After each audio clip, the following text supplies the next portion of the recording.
Hello everyone, Radhe Radhe. आज आप लोगों का सीए फाइनल एएफएम का एग्ज़ाम कंप्लीट हो चुका है और मैं उम्मीद करता हूं कि सभी का पेपर अच्छा हुआ होगा। देखिए, आज के इस वीडियो में हम पेपर का रिव्यू डिस्कस करेंगे एंड देन फिर मैं ऑडिट की स्ट्रेटेजी भी आप लोगों को बताऊंगा वीडियो के एंड में। लेकिन आज का वीडियो थोड़ा स्पेशल होने वाला है। स्पेशल इसलिए क्योंकि आज के इस वीडियो में मुझे कुछ आप लोगों को रियलिटी बतानी है, कुछ आप लोगों को सच्चाई दिखानी है। ठीक है, तो आप लोग जो भी स्टूडेंट इस अटेम्प्ट में अपीयर कर रहे हैं और ये रिव्यू वीडियो देख रहे हैं इस पेपर का कि कैसा आया, तो अगर आप अपनी हार्श रियलिटी सुनने को तैयार है ना तो ही इतना पोर्शन देखना, अदरवाइज डायरेक्टली ऑडिट स्ट्रेटेजी पे चले जाना अगर आप में अपनी हार्श रियलिटी सुनने की हिम्मत है तो। क्योंकि ये जो रिव्यू वीडियोस होते हैं ना, ये मैं बनाता हूँ अपकमिंग अटेम्प्ट्स वाले बच्चों के लिए कि उनको गाइडेंस मिले कि उनको पढ़ना कैसे है, प्रिपरेशन कैसे करनी है। समझ रहे हो आप लोग ये चीज? ये वीडियो आप लोगों के लिए नहीं होता, बट अगर आपको भी सुनना है तो अपनी रियलिटी सुनना, उसके बाद जो भी आपको बोलना है, जो भी करना है वो करते रहना। ठीक है, वो फिर आपके ऊपर है, जो भी आपको सोचना है। लेकिन एक बार अगर तमीज से अगर बात सुननी है तो बस मेरी पहले तमीज से बात सुनना, क्योंकि इस पेपर में मैंने ऊपर लिखा है कि ये पेपर का लेवल कैसा आया, अबो एवरेज एंड लेंथी।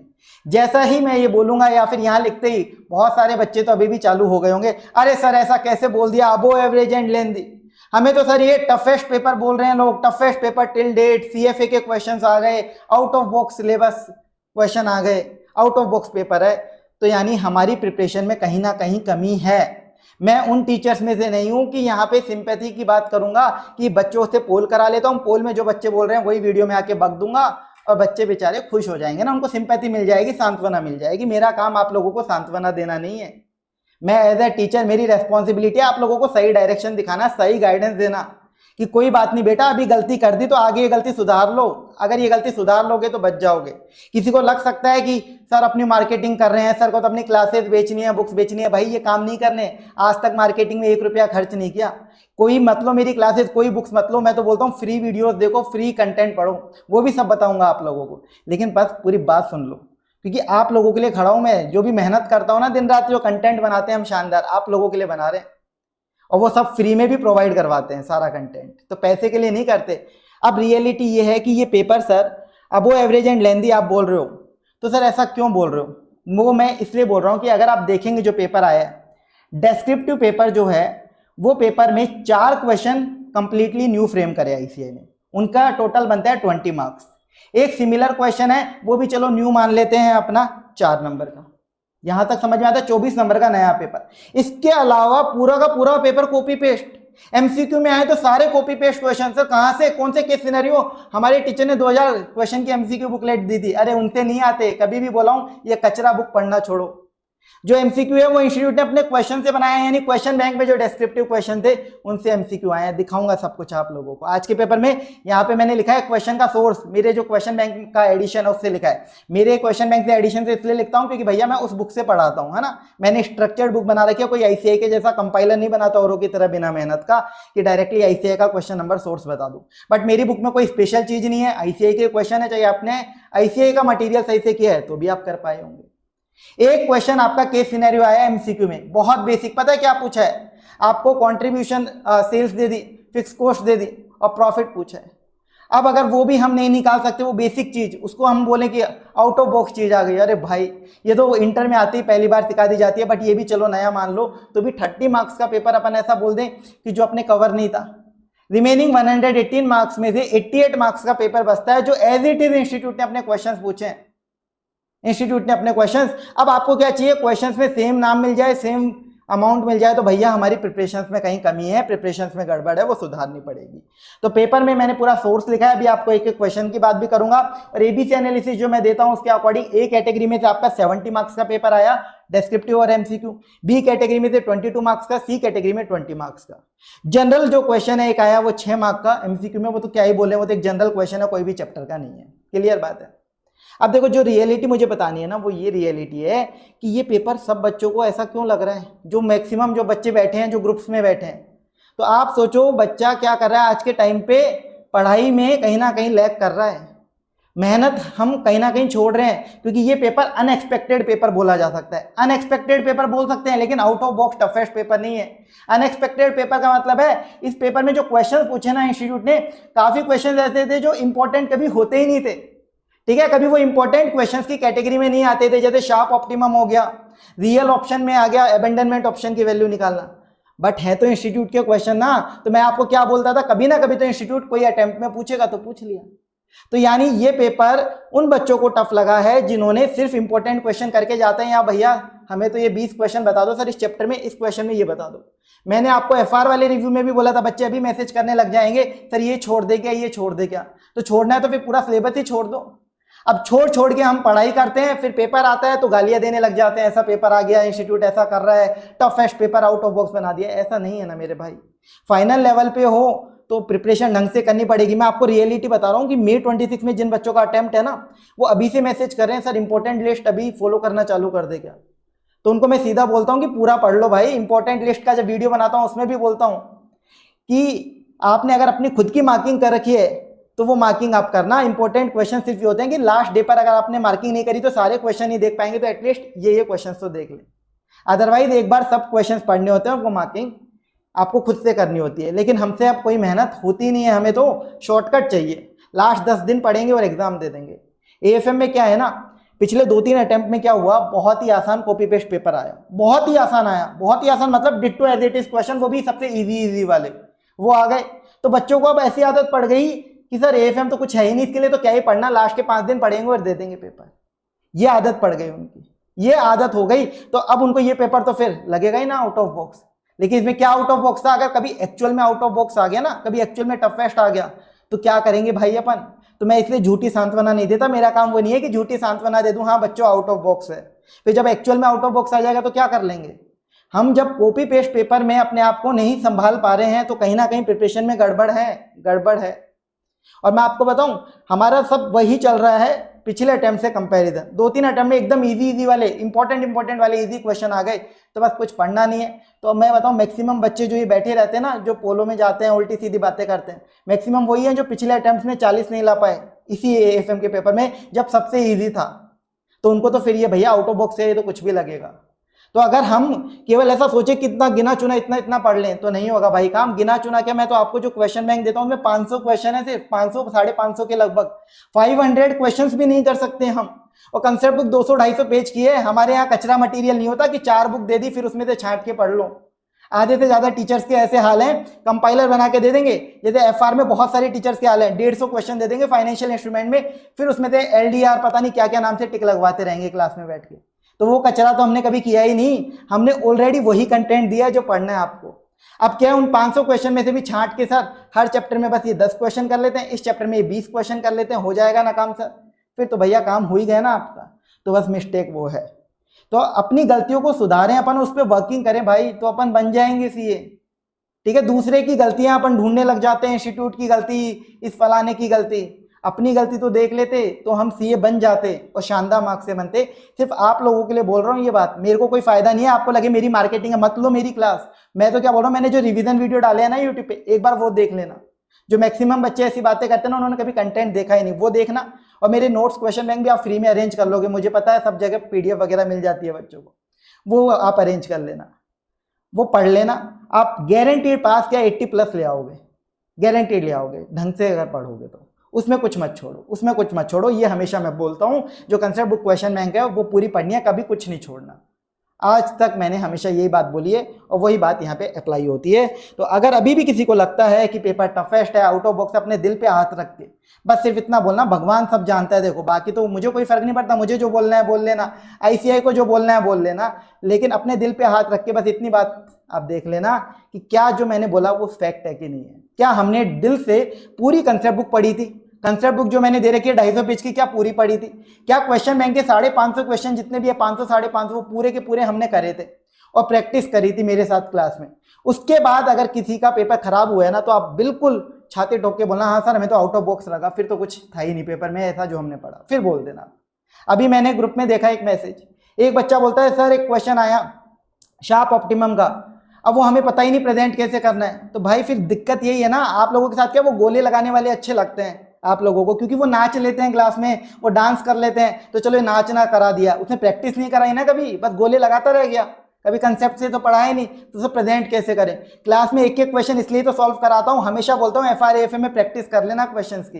बिना प्रैक्टिस के कुछ नहीं होगा। तो बिल्कुल स्टेप वाइज प्रोसेस लिखवा रखा है, वो लगाना तो आंसर आ रहा था। तो ये क्वेश्चन आ रहे मतलब सर वो प्रेजेंट कैसे करें, हमें वही समझ नहीं आया।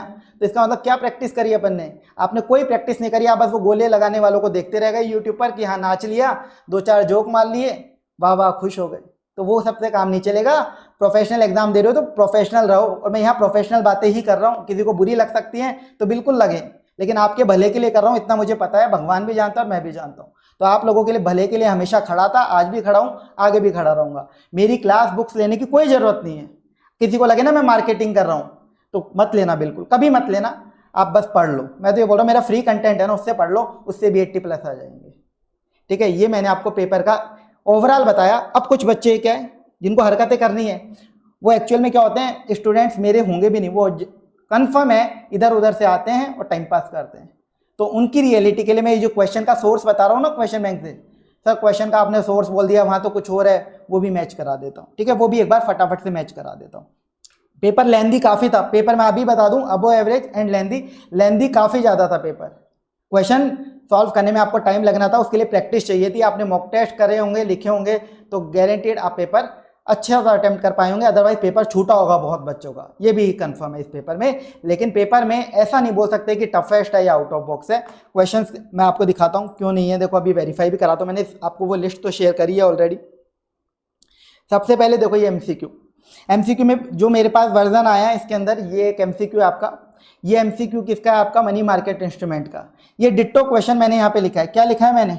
ये लिखा है क्वेश्चन 63 सिक्योरिटी वैल्यूएशन चैप्टर। तो ये क्वेश्चन बैंक है 2025 वाला एडिशन वाला। ठीक है, अगर किसी के पास ये एडिशन हो तो आराम से मैच कर लेना। पुराना एडिशन हो उससे मैच करने बैठो, उसका मैं कुछ नहीं बोल सकता। जो लेटेस्ट आपके अटेम्प्ट के लिए एडिशन था उसमें से मैं आपको दिखा देता हूँ। आप लोगों के जो स्टूडेंट्स एक्सक्यूज निकालते हैं, मैं उनकी बात कर रहा हूँ। मेरे को यहाँ किसी को ब्लेम नहीं करना, बट मैं ये बताना चाहता हूँ कि आप लोग अपने साथ ही गलत कर रहे हो, आप अपने खुद के करियर के साथ गलती कर रहे हो। देखो ये रहा 66 नंबर क्वेश्चन, ये देख लो, ये सेम क्वेश्चन है। अब सर सेम क्वेश्चन कैसे है? सर यहाँ पर तो देखो, तो इस क्वेश्चन में तो 7 दिन के लिए लोन ले रहे हैं रेपो, इस क्वेश्चन में 14 दिन के लिए। तो अगर कोई ऐसा बच्चा है ना, तो भाई तू तो रहने ही दे, पढ़ाई मत कर। क्वेश्चन में एग्जाम में वैल्यू भी चेंज करके ना आए, कोई कंपनी का नाम भी ना बदले, तो ऐसा कभी नहीं हो सकता है। डिट्टो क्वेश्चन है, डिट्टो। डायरेक्टली प्राइस निकालते हैं, अक्रूड इंटरेस्ट लगाकर फिर रीपेमेंट निकालते हैं, जिसमें फर्स्ट लेग प्रोसीड्स निकालते हैं और सेकंड लेग की निकालते हैं। पूरा प्रोसेस से करवाया हुआ क्वेश्चन है, डिट्टो क्वेश्चन है, डिट्टो। मैच कर लेना आराम से। इस क्वेश्चन में अब पता है क्या है? अब कुछ बच्चे एक्सक्यूज देंगे, सर यहाँ पे डर्टी प्राइस निकालने के लिए अक्रूड इंटरेस्ट के लिए डेज चाहिए होते हैं। तो डेज भैया देखो 1 जनवरी से 20 सितंबर तक के कैलकुलेट कर लो ना। अब क्या है सर, क्वेश्चन बैंक में जो क्वेश्चन था इसमें तो डायरेक्टली दे रखे थे। तो भैया ये जो क्वेश्चन था ना क्वेश्चन बैंक में, ये आपका 2 नंबर 3 नंबर डिजर्व करता था, इतने मार्क्स का था, और एग्जाम में आया 6 नंबर का एमसीक्यू। तो ये कैलकुलेट भी नहीं कर सकते क्या? मतलब ये बेसिक, ये कोई कैलकुलेशन, कोई फॉर्मूला नहीं है, डेज गिनने हैं। अब इसको अगर आप बोलो कि ये नया क्वेश्चन है, नया पॉइंट है, तो भाई फिर रहने दो। फाइनल लेवल पर हो तो इतना तो एक्सपेक्ट करना पड़ेगा। ये एक आध पॉइंट इतना थोड़ा बहुत तो ऊपर नीचे होता है, ये कोई नई चीज नहीं है। कोई बोले कि ये नया हो गया क्वेश्चन इससे। कुछ बच्चे ऐसे हैं स्पेशल जिन्होंने ग्रुप में मैसेज कर रहे हैं, सर आपने कॉपी बोल दिया, ये एक पॉइंट देखो। ये पॉइंट है? मतलब कैसी बात कर रहे हो आप? सीए फाइनल लेवल के बच्चे होकर स्कूल के एग्जाम्स लिख रहे हो आप? इतना भी एक्सपेक्ट नहीं कर सकते कि डेज आपको कैलकुलेट करने के लिए बोल दिया जाए, कैलकुलेट करने ऑलरेडी देने की जगह, वो भी हमें कैलकुलेट नहीं करना। तो लेंदी पेपर था, मैंने बोला लेंदी है, बट आउट ऑफ बॉक्स नहीं है, कॉपी पेस्ट क्वेश्चन है पूरा। इसके बाद ये क्वेश्चन, ये डिट्टो क्वेश्चन आपका फोरेक्स का क्वेश्चन नंबर 15 लिखा है मैंने।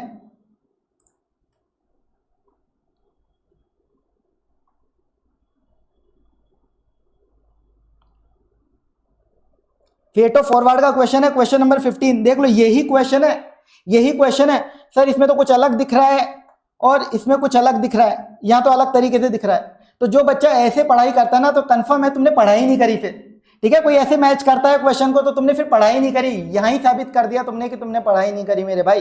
ये देखो एक्सपोर्ट रेट दे रखी है, 1 मंथ की रेट दे रखी है। एक्सपोर्टर ने ये कॉन्ट्रैक्ट किया इतनी तारीख का, 28 तारीख को अमाउंट मिल गया, तो अर्ली डिलीवरी मांगने पहुंच गया, ये इंटरेस्ट रेट दे दी। ठीक है ना, अब पढ़ लो इस क्वेश्चन को। इस क्वेश्चन में इंस्टीट्यूट ने मॉड्यूल का ही क्वेश्चन है, ये इंस्टीट्यूट के मेरे बनाए हुए नहीं है जो मैं अपनी मार्केटिंग करने बैठूंगा। ठीक है, इंस्टीट्यूट का ही क्वेश्चन है, इंस्टीट्यूट ने मॉड्यूल में पैराग्राफ में डाल रखा है। वही देखो, एक्सपोर्टर ने कॉन्ट्रैक्ट किया इस प्राइस पर, अब उसके बाद 28 तारीख को ही पैसा आ गया, सेम डेट भी सेम है। ये देखो एक्सपोर्ट रेट और प्रीमियम की रेट, ये इंटरेस्ट रेट दे रखी। अब बोलो ये क्वेश्चन अलग है? फालतू बात करते हो। इसके बाद देखो ये क्वेश्चन कुछ बच्चे इसी क्वेश्चन को बोल रहे हैं कितना खतरनाक क्वेश्चन आ गया पोर्टफोलियो का। सबसे बेसिक क्वेश्चन होते हैं भाई, ये पोर्टफोलियो के डिट्टो क्वेश्चन है, दिखा देता हूं, आ जाओ। पोर्टफोलियो का डिट्टो क्वेश्चन है ये, क्वेश्चन नंबर 21। और ये क्वेश्चन वापस बोलो मेरे बनाए हुए नहीं है, इंस्टीट्यूट के क्वेश्चन है, कभी ऐसा लगे। और इंस्टीट्यूट के भी मॉड्यूल को ढंग से पढ़ लिया होता तो वहीं मिल जाते मैक्सिमम क्वेश्चन, वहीं के हैं।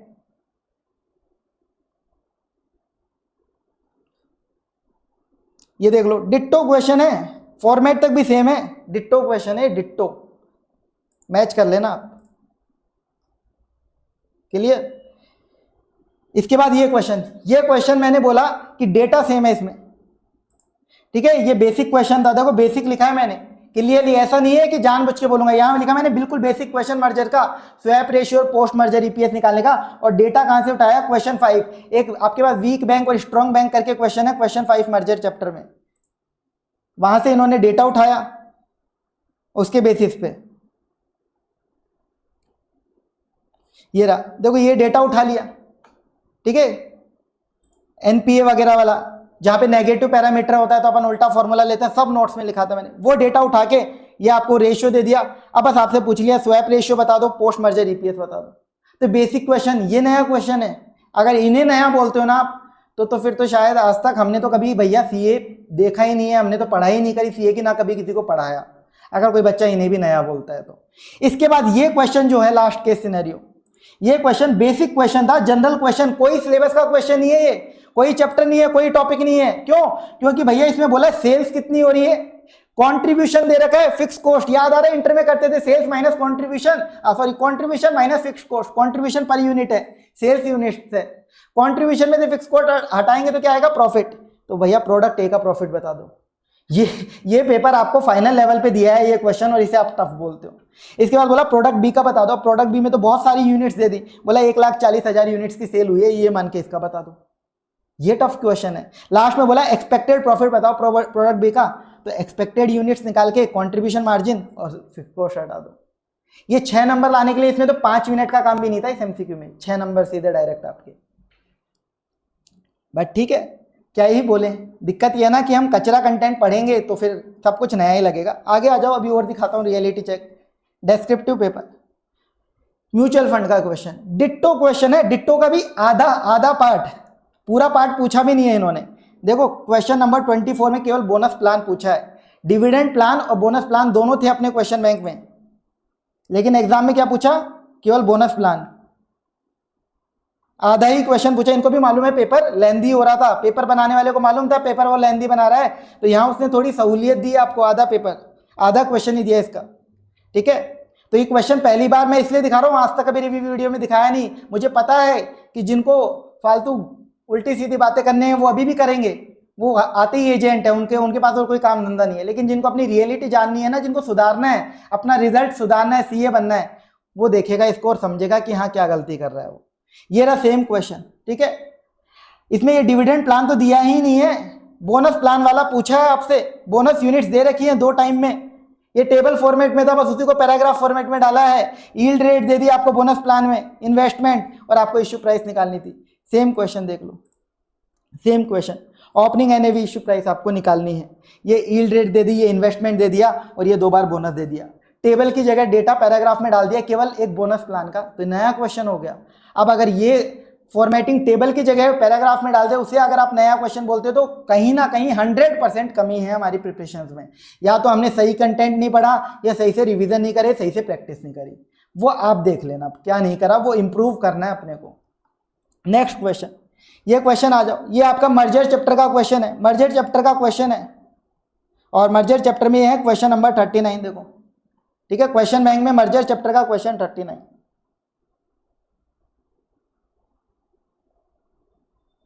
अभी तक कोई भी नए पॉइंट की तो बात करी नहीं है अपन ने।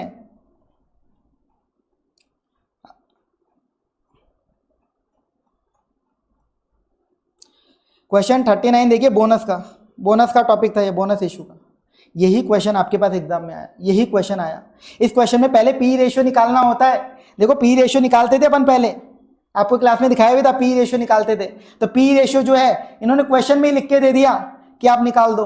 भैया इसके बिना क्वेश्चन सॉल्व ही नहीं हो सकता था, ये वैसे भी निकालना पड़ता था, तो कोई नया क्वेश्चन बन गया क्या? जो क्वेश्चन में आंसर में निकालना जरूरी है, हम भी निकालते हैं, अपन ने भी निकाला था क्लास में, उसके बिना आगे प्रोसीड ही नहीं कर सकते, उसको क्वेश्चन में लिख दिया तो क्वेश्चन को सही कर दिया बस।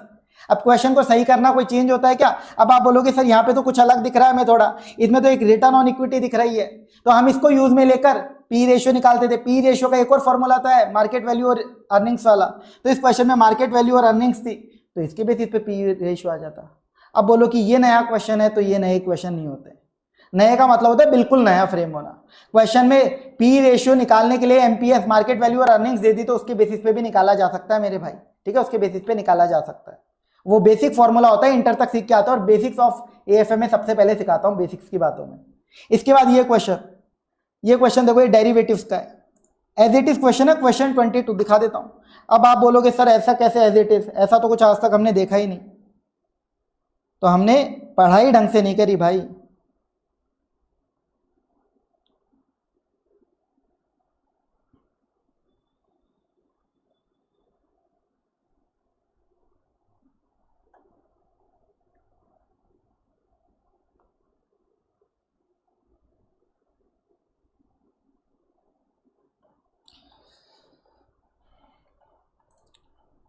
डेरिवेटिव्स में देखो क्वेश्चन मैंने क्या बोला, 22।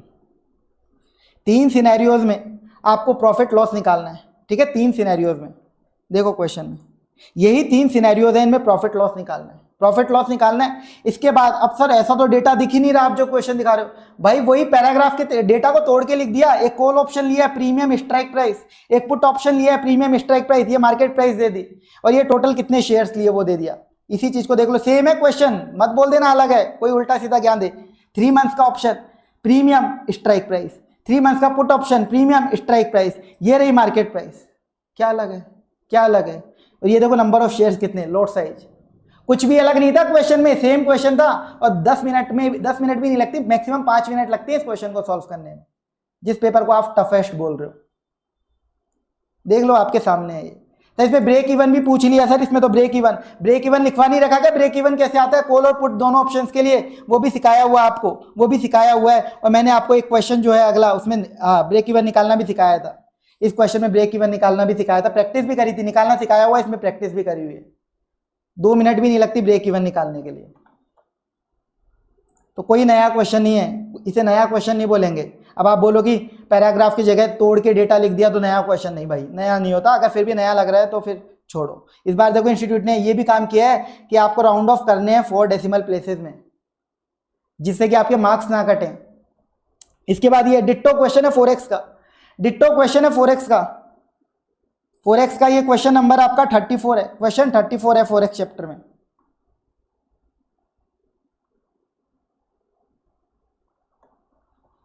मुझे मैचिंग वाला काम करवाना पड़ रहा है फाइनल के बच्चों के लिए, तो मुझे पहली बार ऐसा लग रहा है कि आप लोग सीरियस हो कि नहीं हो स्टडीज के लिए प्रोफेशनल लेवल पर।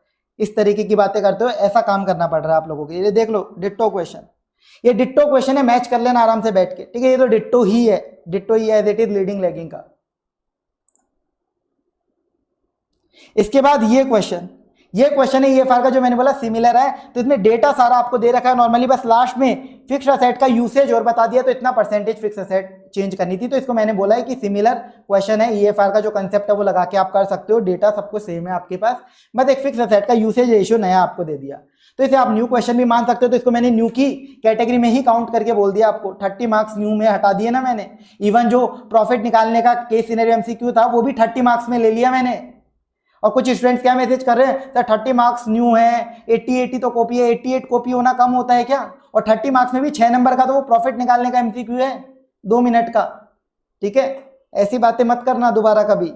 इसके बाद ये क्वेश्चन कंप्लीटली आपको न्यू मैंने बताया, रियल ऑप्शंस की थ्योरी का कंप्लीटली न्यू है, ठीक है, ये पूरा न्यू है, बिल्कुल मैं मानूंगा। इसके बाद नेक्स्ट ये क्वेश्चन जो है डेरिवेटिव्स का, ये भी कंप्लीटली मैंने न्यू में लिखा हुआ है। कंप्लीटली न्यू का मतलब ऐसा नहीं है कि कंसेप्ट एग्जिस्ट ही नहीं करता था, कंसेप्ट एग्जिस्ट करते हैं, बट क्वेश्चन की फ्रेमिंग कंप्लीटली न्यू है। इस क्वेश्चन जैसा सिमिलर क्वेश्चन कोई एग्जिस्ट नहीं करता, ना ही कॉपी क्वेश्चन एग्जिस्ट करता। इसके बाद ये फोरेक्स का डिट्टो क्वेश्चन, और बहुत आसान छोटा सा क्वेश्चन होता है ट्रायंगुलर आर्बिट्रेज का। देखो कौन सा क्वेश्चन है ये, क्वेश्चन 49, जिससे फोरेक्स के बेसिक्स भी पढ़ लिए होंगे ना, वो फॉरेक्स के क्वेश्चन कर सकता था आज वाले पेपर में। ये रहा क्वेश्चन 49। 3 रेट दे रखी है, आपको आर्बिट्रेज गेन बताना था, ठीक है, अमाउंट बता रखा है। अब ये क्वेश्चन में देखो आपके लिए आसानी करिए, आप बोलोगे सर एग्जाम में तो ये कुछ 2 पॉइंट और दिख रहे हैं, ठीक है, ये आसानी करिए आप लोगों के लिए। आर्बिट्रेज ट्रायंगुलर होता है तो एक बार एक पर्टिकुलर रेट से चालू करके अपन फाइनल पहुंचते हैं और एक बार दूसरी रेट से चालू करके देखते हैं। तो आपको बोला है अगर पहले पाउंड बाय करें अपन यूरो के अगेंस्ट, तो उस केस में बताओ आर्बिट्रेज गेन पॉसिबल है कि नहीं है, और अगर हम पाउंड को सेल करके चालू करते हैं पूरा ट्रांजेक्शन, तो आर्बिट्रेज गेन पॉसिबल है कि नहीं है। ट्रायंगुलर आर्बिट्रेज अगर ध्यान हो तो ऐसे ही होता था, वो प्रोसेस इन्होंने क्वेश्चन में लिख के दे दिया। किसी को अगर कंसेप्ट भी याद नहीं आ रहा ना ट्रायंगुलर आर्बिट्रेज का, वो कंसेप्ट लिख के दिया है ये तो ये मत बोल देना कुछ नया पूछ लिया। ये क्वेश्चन, अब ये क्वेश्चन रिस्क मैनेजमेंट का एज इट इज थियरी है कंसेप्ट बुक में। क्या बोला है, पॉलिटिकल रिस्क के एक्शंस आपको बताने हैं क्या क्या और इसको मिटिगेट कैसे करोगे। ये डिट्टो कॉपी पेस्ट है, देखो मैं रिस्क मैनेजमेंट के थियरी नोट्स कंसेप्ट बुक दे रखी है मैंने, ऐसे ही हवा में नहीं बनाता है। देखो पॉलिटिकल रिस्क वाला topic, political risk assessment identification, ठीक है, जिसमें एक्शन से following actions by government of host country, clearly लिखा हुआ है, पढ़ लेना। पेज नंबर भी मैंने आपको लिख के दिया इसी पर्पज से, पेज नंबर 205 पर है, क्या क्या एक्शंस लेगी गवर्नमेंट होस्ट कंट्री का पॉलिटिकल रिस्क के लिए। और मिटिगेट करने के लिए देखो मिटिगेट, ये मिटिगेशन के मेजर्स, मिटिगेशन के ये रहे, तो डिट्टो क्वेश्चन, ठीक है। और थियरी के लिए क्लियरली बोला था कंसेप्ट बुक पढ़नी है, कंसेप्ट बुक में 20-25 पेज थियरी के लगे हुए हैं, लास्ट में पार्ट बी करके वो रट्टा मारने थे, वहीं से आया एज इट इज। कीवर्ड्स भी आपको मॉडल सोल्यूशन के अकॉर्डिंग रेड करके दिए हुए हैं ऑलरेडी मैंने। ये कंप्लीटली न्यू क्वेश्चन है IRRM का, इंटरेस्ट रेट ऑप्शन वाले टॉपिक का न्यू क्वेश्चन है, ठीक है, कंप्लीटली न्यू है। इसके बाद ये सेम EVA का क्वेश्चन, कुछ बच्चों को तो ये क्वेश्चन भी नया लग रहा है, अरे भाई क्या बोलूं मैं। इस क्वेश्चन में पता है क्या किया इन्होंने, क्वेश्चन 24 और 27 जो था ना बिजनेस वैल्यूएशन चैप्टर का टॉपिक होता है, किसी को नहीं पता हो तो बता दूं कौन से चैप्टर में से आया है, क्योंकि जब इतनी हालात खराब हैं तो हो सकता है चैप्टर भी ना पाता हो अपने को।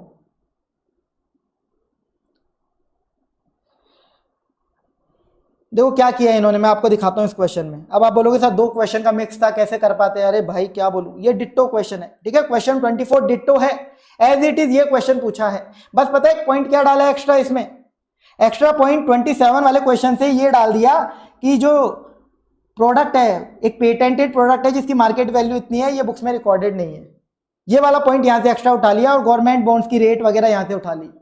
तो डेटा इस क्वेश्चन का उठा लिया, कैलकुलेशन वहां वाली पूछ ली, तो क्या फर्क पड़ रहा है, तो सेम क्वेश्चन है। आप ये भी बोल सकते हो कि क्वेश्चन 27 आया है जिसके अंदर एक एक्स्ट्रा पॉइंट पूछ लिया कि EVA वाला डिविडेंड कितना होगा। EVA डिविडेंड किसी को नहीं मालूम होना तो फिर बुक खोलना जिसने पढ़ा ना हो। तो क्वेश्चन 24 और 27 आप दोनों में से कोई सा भी क्वेश्चन मान सकते हो, एक एक्स्ट्रा पॉइंट पूछ लिया, 27 मान रहे हो तो 24 का एक एक्स्ट्रा पॉइंट पूछ लिया, 24 मान रहे हो तो ये पॉइंट उसके अंदर डाल दिया। इससे कोई स्पेशल कंसेप्ट नहीं बदलता, डिट्टो सेम ही रहेगा प्रोसेस, कुछ भी नहीं बदल रहा इससे, ठीक है। कैलकुलेशन जैसे करनी होती है कंसेप्ट वाइज ऐसे ही होगी। तो ये डिट्टो क्वेश्चन है, मैच कर लेना आराम से, जिसको भी दिक्कत हो ना मैसेज कर देना मुझे। इसके बाद ये क्वेश्चन आपका न्यू है, सिक्योरिटी एनालिसिस थियरी का चार्ट पैटर्न वाला, ये न्यू क्वेश्चन है, मैंने मेंशन किया है ये। इसके बाद ये क्वेश्चन पोर्टफोलियो मैनेजमेंट का as it is sharp optimum portfolio का, शार्प ऑप्टिमम पोर्टफोलियो का, देखो क्वेश्चन नंबर 46।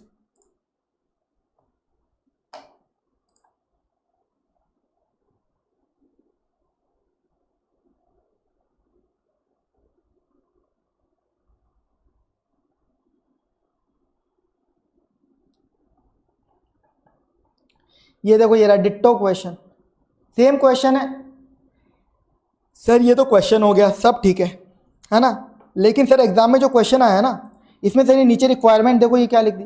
अरे भाई ये तो स्टेप्स जो लगाते हैं भाई शार्प ऑप्टिमम पोर्टफोलियो के, सबसे पहले ये टेबल बनाते हैं फिर कट ऑफ पॉइंट निकालते हैं, वो भी लिख के दे दिए कि अगर भाई तुम भूल गए हो ना तो स्टेप्स भी लिख के दे दिए इस क्वेश्चन में। और क्या करके देंगे, ये 8 नंबर का पूछा है तो ठीक है, लेंथी क्वेश्चन होता है लेकिन हो जाएगा। ये डिट्टो क्वेश्चन है क्वेश्चन 1 IFM का, IFM चैप्टर का पहला क्वेश्चन, सबसे पहला क्वेश्चन IFM चैप्टर में यही होता है।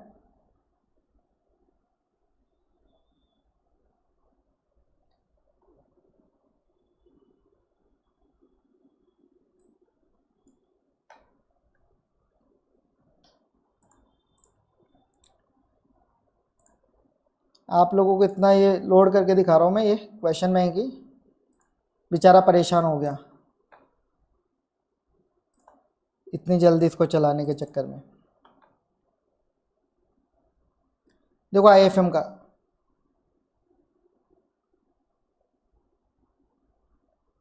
एक एक क्वेश्चन आपको इसलिए दिखा रहा हूं ताकि आपको पता चले हम क्या गलती करके जा रहे हैं। ये रहा क्वेश्चन 1, एज इट इज है, एज इट इज। सर इस क्वेश्चन में तो बहुत लिमिटेड इंफॉर्मेशन है जो आप दिखा रहे हो, और एग्जाम वाला जो है सर वो तो अलग दिख रहा है, अलग दिख रहा है। कुछ अलग नहीं है भाई। 7 शेयर्स, डिस्काउंट कितना दे रहे हैं शेयर्स में, market price, expected rate, dividend और फ्लोटेशन कॉस्ट, यही सब डेटा दे रखा है अपने को इसमें भी। मार्केट प्राइस, शेयर्स, ये शेयर्स पे डिस्काउंट 2.1 में ही डाल दिए, ये एक्सपेक्टेड एक्सचेंज रेट तो अलग पॉइंट में तोड़ने की जगह एक जगह लिख दिया, dividend, growth rate, flotation cost, requirement of fund, बस इतना पूछा है। ये वाला पार्ट आगे का तो पूछा भी नहीं है, क्वेश्चन का सिर्फ एक छोटा सा पार्ट पूछा है, पहला पार्ट एग्जाम वाले में, नंबर ऑफ जीडीआर। ये नया था, कुछ नया नहीं था। इसके बाद ये क्वेश्चन म्यूचुअल फंड का, जो मैंने बोला ना एक स्टूडेंट ग्रुप में मैसेज कर रहा था, उसने कोई पढ़ाई नहीं करी, वो बोलते हैं ये क्वेश्चन अलग है, पॉइंट ही अलग है। दिखाता हूं, क्वेश्चन नंबर 6 है ये म्यूचुअल फंड का अपने क्वेश्चन बैंक में। ये देख लो क्वेश्चन 6। इस क्वेश्चन में तो पता है क्या है, अर्निंग्स भी निकालनी है, रिटर्न भी निकालनी है, और एग्जाम में क्या बोला है, सिर्फ आपको क्या निकाल के देनी है, एग्जाम में बोला है सिर्फ आप एनएवी निकाल के दे देना, सिर्फ एनएवी निकाल के दे देना। उससे छोटा क्वेश्चन और पूछा है, सर क्वेश्चन तो अलग दिख रहा है। अलग भाई तुम्हें इसलिए दिख रहा है क्योंकि तुम ढंग से क्वेश्चन ही रीड नहीं कर रहे हो, बस देख के घबरा जा रहे हो। तो क्वेश्चन तो रीड कर लो, कितनी यूनिट्स इशू करी, एक्सपेंस दे दिया, कितना इन्वेस्टमेंट करा, जो यूनिट सेल करी उसका डेटा, परचेस जो करी उसका डेटा, इसके बाद कुछ एक्सपेंसेस करे जिसमें तो कुछ एरियर में है जो पेमेंट नहीं किया, आउटस्टैंडिंग, फिर 80% हमने डिस्ट्रीब्यूट कर दिया मार्केट वैल्यू, ये सब। अब देखना ये क्वेश्चन, सर ये यूनिट्स इशू करी, अब एक्सपेंसेस जो है ना वहां पे अपने क्वेश्चन में सर 12 लाख डायरेक्टली दिए हुए हैं, यहां पे बोल दिया कि 2% एक्सपेंसेस है। अब इसे नया पॉइंट बोलोगे, मतलब ये भी हम कैलकुलेट नहीं कर सकते, मतलब 2% आप नहीं कर सकते जो अमाउंट रिसीव है उसका, उसकी वजह से आप बोल दोगे क्वेश्चन ही नया है। तो आप भाई फाइनल का एग्जाम तो किसी भी पॉइंट ऑफ व्यू से नहीं दे रहे हो, आपने तो इसे बिल्कुल रद्दी पेपर समझ लिया, एएफएम तो कुछ नहीं है, 5 दिन पढ़ेंगे दे आएंगे, आप कभी पढ़ाई करना सोचा ही नहीं आपने। इसके बाद देखो इन्वेस्टमेंट, ये आपको फिर आगे का डेटा दिया हुआ है, कितनी यूनिट बेची, कितनी परचेज करी नहीं, ये एक्सपेंसेस दे दिए कितने लगे, जिसमें से कितने आउटस्टैंडिंग है। इसके बाद कितनी अर्निंग्स कमाई, कितनी डिस्ट्रीब्यूट करी है मार्केट वैल्यू, है कि नहीं है सेम क्वेश्चन। अब उस डेटा को पैराग्राफ की जगह पॉइंट्स में तोड़ के लिख दिया, सारा डेटा सेम है, मत बोल देना नया क्वेश्चन है। अब अगर बिल्कुल ऐसा चाहिए कि कॉपी पेस्ट क्वेश्चन आ जाए, सेम वैल्यूज आए, कंपनी का नाम भी सेम आए, फॉर्मेट भी सेम आ जाए, तो शायद मेरे को नहीं लगता कि स्कूल में नर्सरी क्लास में भी ऐसे क्वेश्चन आते थे, है ना। ये तो पता नहीं कब हमने 20-25 साल पहले कभी स्कूल में कोई गलती से टीचर पूछ लेता होगा तो पूछ लेता होगा सेम वैल्यू पे क्वेश्चन। यहाँ पे तो फाइनल में कभी नहीं होता, आज तक भी नहीं हुआ। जो एएफएम के बाकी पेपर आज तक आए उनमें भी कभी ऐसा नहीं हुआ कि कॉपी पेस्ट नंबरिंग आ जाए क्वेश्चन की, कि उतनी ही वैल्यू पे आ जाए, कंपनी का नाम भी सेम आ जाए। इसके बाद ये क्वेश्चन एसीबी डिसीजन का as it is abandonment option का क्वेश्चन है। आ जाओ एसीबी डिसीजन में दिखा देता हूं। एसीबी डिसीजन का टॉपिक होता है, कुछ लोगों को ये भी नहीं पता कि ये टॉपिक कहाँ का होता है, वो लोग इसे पढ़ा रहे होते हैं डेरिवेटिव्स में, जबकि टॉपिक ये यहाँ का होता है। ये तो उनके हाल होते हैं, वो तो फिर बोलेंगे ना टफेस्ट, उनको खुद को नहीं आता सॉल्व करना, उनको खुद को ही नहीं पता पेपर कहाँ से आया, वो तो सजेस्टेड आएंगे तब देखेंगे कि हाँ ये पेपर था। डिट्टो वैल्यू है, वही अबेंडनमेंट ऑप्शन की वैल्यू निकालनी थी। डिट्टो क्वेश्चन है, क्वेश्चन 43 एसीबी डिसीजन, ठीक है। एसीबी डिसीजन में डाला हुआ है मैंने ये, क्योंकि मैं वहीं पढ़ाता हूँ, वहीं से स्ट्रक्चरिंग होती है मेरे यहाँ, जैसा सिक्वेंस होता है वैसा पढ़ाया जाता है। केवल टाइम पास नहीं किया जाता कि इंस्टीट्यूट ने यहाँ पेस्ट कर दिया तो यहीं से पढ़ा दो, ऐसा नहीं होगा। इसके बाद ये क्वेश्चन, ये डिट्टो क्वेश्चन है, स्टार्टअप चैप्टर में डिट्टो नोट्स के अंदर भी है, और ये तो क्वेश्चन बैंक में आपको क्वेश्चन भी मिल जाएगा स्टार्टअप वाले में, दिखा देता हूं मैं आपको।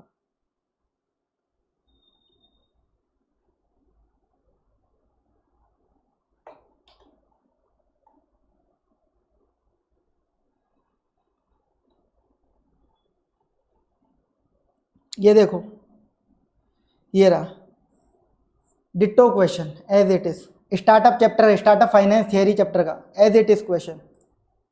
इसके बाद ये सिक्योरिटाइजेशन चैप्टर का, अरे सर ये तो बिल्कुल नया है, अरे थ्योरी में से एज इट इज आया है, एज इट इज। लो थ्योरी खोल के दिखाता हूं, ये देखना स्टार्टअप फाइनेंस की थ्योरी। सिक्योरिटाइजेशन इंस्ट्रूमेंट्स के टाइप थे इसके अंदर आपके पास, पेज नंबर 218 थियरी के अंदर, पेज नंबर 218। पीटीसी, पीटीएस और स्ट्रिप्ड। पीटीसी में था कैश फ्लो पास हो जाएंगे इन्वेस्टर्स को इमीडिएट बेसिस पे, इसमें था री इन्वेस्ट करेंगे सरप्लस फंड, और इसमें था कि हम सिक्योरिटी को 2 टुकड़ों में बांटेंगे, प्रिंसिपल और इंटरेस्ट कंपोनेंट में अलग अलग। अब देख लो क्या पूछा है क्वेश्चन, देखना जिसको लगे सर क्वेश्चन यहाँ तो केस स्टडी बना दी, सोचने में समझने में टाइम लगता है, कुछ टाइम नहीं लगता, डायरेक्टली पास कहाँ होते हैं सारे कैश फ्लो।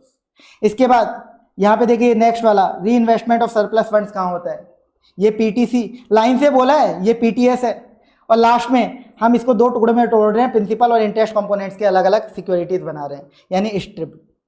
आपसे ये पूछा इनका टेक्निकल नाम क्या है, लो यही आंसर है, पीटीसी पीटीएस स्ट्रिप, खत्म। 5 मिनट का भी नहीं था, ये हो गया पूरा पेपर डिस्कस हो गया। अब बता दो कहाँ से आपको ये नया लग रहा है। तो पेपर में 4 क्वेश्चन न्यू थे, एक आपका जो है क्वेश्चन सिमिलर था जिसको आप न्यू ही मान लो चाहिए, तो 24 मार्क्स के ये हो गए। 6 मार्क्स का एक एमसीक्यू था बेसिक प्रॉफिट निकालने का, वो भी चलो न्यू मान लो 30 मार्क्स, बट वो न्यू मानने लायक तो है नहीं वैसे, है ना, इंटर लेवल की बेसिक प्रॉफिट निकालने की चीज 2 मिनट की, बट फिर भी उसे न्यू मान लो तो 30 मार्क्स। 88 मार्क्स का तो कॉपी पेस्ट कंटेंट, बट हमारे साथ दिक्कत क्या है, हमें शॉर्टकट आलस में आ चुके हैं, हमने कभी प्रैक्टिस ही नहीं करी सब्जेक्ट की, पूरे सारे क्वेश्चन ही नहीं करे, कंसेप्ट बुक कभी खोल के ही नहीं देखी, बस इंपॉर्टेंट क्वेश्चन मिल जाएं ये पढ़ लेते हैं और दे आते हैं। तो अपनी गलतियां आइडेंटिफाई करो, उन पे वर्किंग करो, भाई बन जाओगे सीए। मैं एज ए टीचर हमेशा यही चाहूंगा, आप लोगों का भला चाहूंगा, कभी बुरा नहीं चाहूंगा, इसलिए बोला है ये पेपर अबो एवरेज है।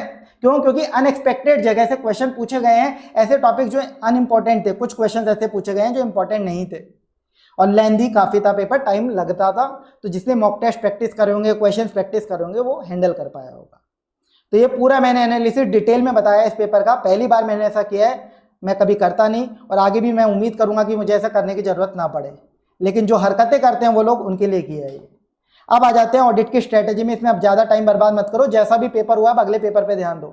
गलतियां कर दी ना, कोई बात नहीं, अब अगला पेपर तो सुधार लो, तो ऑडिट की स्ट्रेटेजी ध्यान से देख लेना, इसमें ये गलती मत करना। फिर क्या है, वापस वही कचरा कंटेंट पढ़ोगे, कचरा चीजें देख के जाओगे, फिर बोलोगे टफेस्ट वो करते बैठो, उससे अच्छा ढंग से ऑडिट की स्ट्रेटेजी फॉलो कर लेना। तो आज के दिन ऑडिट में क्या करना, पीई का हमने न्यू रिवीजन वीडियो डाल दिया था 2 दिन पहले, और एसक्यूसी 1 का भी अपलोड कर देंगे, हाथ के हाथ ही अपलोड हो जाएगा। इन दोनों के न्यू रिवीजन वीडियो जो हम डालेंगे वो 1.5x पे आप सुन लेना, पूरे ये दोनों चैप्टर अभी तैयार हो जाएंगे, पूरे दोनों चैप्टर यहीं से तैयार हो जाएंगे, और ध्यान से सुन लेना। और जो कचरा कंटेंट यूट्यूब पे आता है ना, 10 वीडियो डाल दिए, इसके फलाना वीडियो डाल दिए, वो नाचने वाले कुछ नहीं हाल नहीं करेंगे, उनकी कितनी साइड ले लो, फिर वो टफेस्ट करते ही चिल्लाते रहोगे इस पेपर के अंदर भी, तो अब इसको संभाल लो, बुरा लगे तो लगने दो, मुझे कोई अब वो मैटर नहीं करेगा। अब मुझे समझ आ गया कि आप लोगों को समझाने का तरीका यही है, इसके अलावा आप समझोगे भी नहीं, आपके भले के लिए बोल रहा हूं, और इससे मेरे को कोई पैसा नहीं मिलेगा भाई, फ्री में। आप सोचो यूट्यूब कोई पैसा देता है, यूट्यूब पैसा देता भी होगा, पता है कितना पैसा देता है यूट्यूब? कोई एक वीडियो पर 100-200 रुपए देता है, तो 100-200 रुपए के लिए मैं तुम्हें बोलूंगा वीडियो देखने के लिए, 100-200 रुपए ओवरऑल सब बच्चे जब देखेंगे तब की बात है। तो यूट्यूब के पैसों के लिए नहीं कर रहा मैं, ये कोई पैसों के लिए बात नहीं कर रहा, आप लोगों के भले के लिए कर रहा हूं। तो कचरा कंटेंट छोड़ देना, इधर उधर से कोई दूसरा कचरा देखो, ये देख लेना, खुद समझ में आ जाएगा। सारे क्वेश्चंस भी डिस्कस कर दिए, सारे कंसेप्ट भी रिवाइज करा दिए। फिर कल सबसे पहले एसेज जितने भी हैं सारे रिवाइज करना, सेकंड स्लॉट में कैटेगरी बी चैप्टर्स जो भी हैं वो रिवाइज कर लेना, और फिर टाइम बचे तो कैटेगरी सी चैप्टर्स जितने हो पाए वो रिवाइज कर लेना, ठीक है। एग्जाम डे वाला दिन आ जाएगा, उस दिन क्या करना, जितना भी टाइम बचे ना उसमें कैटेगरी ए वाले एसेज और प्रोफेशनल एथिक्स से वापस से रिवाइज कर लेना। देखो एग्जाम डे वाले दिन अगर मान लो आपका जो पहले रिवीजन है आज का और कल के दिन वाला, उसमें तो कुछ पेंडिंग रह जाए तो पहले वो करोगे कवर, ऑब्वियस सी बात है। उसके बाद अगर टाइम बच जाए ना एग्जाम वाले दिन 2 बजे तक जो भी टाइम आपके पास बचेगा, उसमें कैटेगरी ए वाले एसेज के अंदर भी जो कैटेगरी ए वाले हैं उनको वापस से रिवाइज कर लेना, और प्रोफेशनल एथिक्स को भी वापस से रिवाइज कर लेना। तो आज क्या करोगे, आज आप करोगे प्रोफेशनल एथिक्स और एसक्यूसी 1, नया रिवीजन वीडियो पी का डाल दिया 2 दिन पहले, एसक्यूसी 1 का भी डालने वाला हूं मैं, नेक्स्ट 15-20 मिनट में ही दिख जाएगा, चाहिए आपको, ये दोनों कवर कर लेना उससे, और कुछ भी देखने की जरूरत नहीं। कल के दिन पहले सारे एसेज रिवाइज करोगे, फिर कैटेगरी बी चैप्टर्स, और फिर टाइम बचे तो कैटेगरी सी चैप्टर्स। एग्जाम वाले दिन पहले कैटेगरी ए एसेज वापस से रिवाइज कर लेना, फिर प्रोफेशनल एथिक्स वापस से रिवाइज कर लेना, टाइम बचे तो ये काम आपको करना है। एग्जाम डे वाले दिन वापस से रिवाइज कर रहे हैं, ठीक है, अगेन रिवाइज कर रहे हैं वहां पर। और पढ़ना कहां से ऑडिट में, कंसेप्ट बुक से। ऑडिट में पढ़ना कहां से, कंसेप्ट बुक जो हमने दे रखी है 250 पेज की। अब उसमें आप ये बोलो कि सर स्टार्टिंग के 220 पेज पढ़ लें, लास्ट में 30 पेज तो आपने एडिशनल लगा रखे, फिर वही है, अगर वहां से आ गया तो फिर वापस टफेस्ट चिल्लाना पड़ेगा हमें, तो पूरे ढंग से इस पूरी बुक को रट्टा मारना पड़ेगा, ठीक है। पूरी बुक याद करके जानी है 250 पेज की। अब सर पहले ही हमने कुछ छोड़ रखा है, तो भाई वो पहले की अब जो गलतियां हो गई वो अब एक दिन में तो सुधरेंगे नहीं, तो जितना आप रिवाइज कर सकते हो उतना कर लेना। कोई स्टूडेंट ऐसा है जो क्वेश्चन बैंक करने का सोच रहा है ऑडिट में सिर्फ, तो पास होना नामुमकिन है, गलती से पास हो जाओ वो एक अलग बात है, कि बिल्कुल as it is copy paste question दिख जाए। थियरी के अंदर कॉपी पेस्ट क्वेश्चन आना नामुमकिन होता है, थियरी में कंसेप्ट बुक ही काम की होती है, ठीक है। जैसे एएफएम में भी मैं हमेशा बोलता हूँ थियरी टॉपिक्स के लिए कंसेप्ट बुक पढ़नी होती है, तो ऐसे ही ऑडिट तो पूरा ही पेपर थियरी है, तो कंसेप्ट बुक की ही काम की है। किसी ने सिर्फ क्वेश्चन बैंक से प्रिपेयर किया तो भाई जितना आप कर सको करके आना, क्या ही मैं बोलूँ। क्वेश्चन बैंक में तो क्या अभी तक के क्वेश्चंस कंपाइल करके डाल रखे हैं चैप्टर वाइज टॉपिक वाइज, लेकिन कंसेप्ट बुक में तो सब कुछ है ना, जितने भी टॉपिक्स हैं। तो ये ढंग से पढ़ लेना, ये अभी बता रहा हूँ। फिर बाद में क्या होगा, पेपर के बाद हम वही करेंगे, ग्रुप वगैरह में टफेस्ट मैसेज करने पड़ेंगे, अदरवाइज उल्टा सीधा कुछ पढ़ेंगे तो वो मैसेज नहीं करने। आपको सीए बनना है तो एक ही तरीका है, ढंग का कंटेंट पढ़ लो। और हमारा कंटेंट ढंग का है मतलब है, किसी को अच्छा लगे बुरा लगे, किसी को ईगो लगे घमंड लगे या मार्केटिंग लगे, जो समझना है समझ लो। हमने तो वो कंटेंट कभी ऐसा नहीं है कि सबको ऐसा ही बोलते हैं खरीदो। हमने तो ये भी बोला है जिन बच्चों को अफोर्ड नहीं कर सकते, कोई दिक्कत है मैसेज करो, फ्री में भी प्रोवाइड करेंगे। और साल की कम से कम 8 से 10 हज़ार किताबें फ्री भेजी भी हैं बच्चों को। आज तक कभी बोला नहीं, बट अब आप लोगों की ऐसी हरकत की वजह से बोल रहा हूँ। और ना जाने 2-4 हज़ार बच्चों को साल की क्लासेस भी फ्री देते हैं। बहुत सारी चीज़ें करते हैं, तो पैसे के लिए नहीं किया कुछ भी। और हम तो ये और बोलते हैं कि सारे के सारे बच्चे बस हमारे फ्री वीडियो सुन लो यूट्यूब के, और फ्री नोट्स वगैरह कहीं से भी अरेंज कर लो, पढ़ लो, तो भी आप सीए बन जाओगे, रैंक ले आओगे। और इनसे हमारी कोई कमाई नहीं है, फ्री में नोट्स कहीं से अरेंज करोगे तो भाई कोई हमें पैसा देने आएगा, या फिर हमारे फ्री रिवीजन वीडियो देखोगे तो यूट्यूब पैसा देगा। यूट्यूब कोई पैसा नहीं देता। यूट्यूब जो है 1 लाख व्यूज आने पर कोई 2,000 रुपये दे देता होगा। वो 2,000 रुपये से मेरा घर चलेगा क्या? ऐसी बातें करते हो तो ये ऐसी गंदी उल्टी सीधी बातें तो करना मत। दिमाग से ढंग से पढ़ाई कर लेना। सीए स्टूडेंट हो, प्रोफेशनल डिग्री कर रहे हो, फाइनल लेवल पे हो, पढ़ाई कर लो। आज मेरे को ऐसा वीडियो ऐसी भाषा में आप लोगों से बात करनी पड़ी क्योंकि आप लोग समझना नहीं चाह रहे, अपना करियर अपने हाथों खराब कर रहे हो ऐसे फालतू टीचर्स के हाथों में आके, जिनको कुछ ज्ञान नहीं है। वो प्रोफेशनल नाम पे क्लास में नाच रहे हैं, फाइनल लेवल पर गाने गा रहे हैं, वो निहाल करवाएंगे क्या? वो तो सिंपैथी देंगे, बस वो हंस लेंगे, मुंह पे अच्छी बातें कर लेंगे, पीठ पीछे तो वो यही सोचते हैं इससे कितना धंधा कर लिया, ये बच्चा मेरी क्लास वापस लेगा, ये सोचते हैं वो लोग। हम लोगों ने आज तक कभी ऐसा नहीं सोचा। हम लोगों ने हमेशा सोचा कि इनको सीए बन गए, इनको चलो बहुत बढ़िया ये बच्चा सीए बन गया, यही बात करते हैं हम लोग। बहुत फर्क है उनमें और हम में, और मुझे आपको डिफाइन करने की जरूरत नहीं है। भगवान सब जानता है, अपने कर्म अपने साथ लेके जाऊंगा मैं, कोई पैसा नहीं लेके जाऊंगा। तो ये हरकतें करना मत। अपने एग्जाम्स के लिए, आगे वाले एग्जाम्स के लिए ऑल द बेस्ट, अच्छे से प्रिपरेशन करो, भगवान आप लोगों का सपोर्ट करे। और राधे राधे, हरे कृष्णा।